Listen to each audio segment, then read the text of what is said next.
Okay, another kind of press release because, again, Cappy has written several articles. And in the olden times, people would always go to my website first, CaptainCapitalism.blogspot.com. But now people go on the YouTube. So I'm announcing all my YouTube followers, of which I have many more now than I ever had readers on my blog. But if you are interested in reading some of my works, which is what I started doing back in 2004, back when I was even younger than TJ Martinell, if you can imagine such a thing, I wrote an article on how to make education free in America. Now, the title of that sounds like some idealistic house Karen with some degree. We should just tax people more.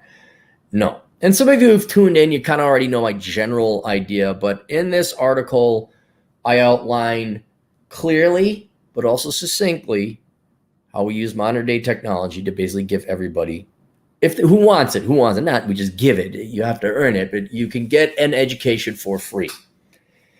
And when you read through it, you realize, oh, we've been sticking to this old outdated system because of political reasons, because change is difficult. And I even admit right up front that this is not going to happen. That we could have free education tomorrow. We really could. It'd take a couple months, but the government would have to put together a couple of institutions. But tomorrow this nightmare could all be over. We could save people literally a decade of education, because it doesn't make you go to school based on your age. It would liberate people from the lifetime debt of having to go into debt just to have the honor to sacrifice your labor and get a pittance of a wage for it. And it'd be much more efficient. It would remove the single largest inefficiency in the labor market, and it would solve, I would say, not only our higher education problem, but it would arguably help pay off the national debt.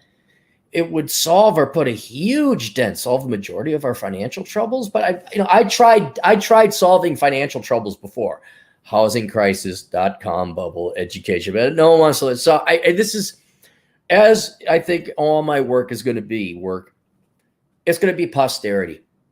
It's going to be like someone well, that guy over there had it figured out. Why didn't you guys listen to that guy? Matter of fact, if we look at the documentation and the records, you hated that guy. You called him a sexist because he wanted to make education free. I don't get that. Wouldn't that help out women as well? Why did you call him an irrelevant name? Because you're against women if you're against traditional, outdated, conventional forms of education.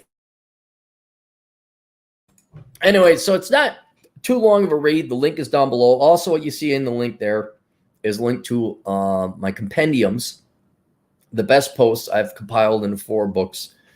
Well, 3 books and 1 Playboy-esque magazine, essentially. I think it has 12 or 13, maybe 15 articles, and each article has a picture of this girl who volunteered to model. I paid her, of course. So that's one of my more artistic pieces. I really didn't have anything to do with the art. I just paid someone to take the art for me. But if you want to read some deeper, if you're more of a reading type, you're like, oh, Cap, I wish you well, go get those books. They're out there. Maybe I haven't promoted them enough, but they're there.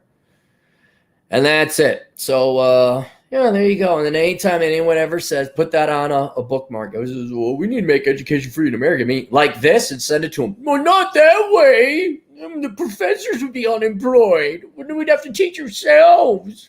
We'd have to teach our children. Well, whoa, wait a minute. I sent my kids to school for free babysitting. What are you talking about, raise my kids? All right. See you guys.